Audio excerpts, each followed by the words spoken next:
Are you looking for quick and delicious dinner ideas for busy weeknights? Look no further than these one-pot wonders. First up, try our savory one-pot chicken Alfredo. Simply sauté chicken, garlic, and onion in a large pot, then add in fettuccine, chicken broth, heavy cream, and Parmesan cheese.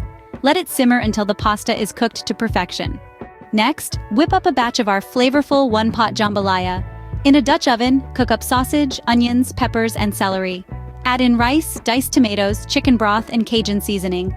Let it all meld together for a comforting and spicy dish. For a vegetarian option, make our one-pot quinoa primavera. Sauté veggies like bell peppers, zucchini, and cherry tomatoes in a pot. Then add quinoa, vegetable broth, and Italian seasoning. Cook until the quinoa is tender and the veggies are crisp tender. These one-pot recipes are not only easy to make, but also packed with flavor. Perfect for those hectic weeknights when you want a delicious meal without all the cleanup. Thanks for watching. Don't forget to subscribe to our channel for more easy and tasty recipes.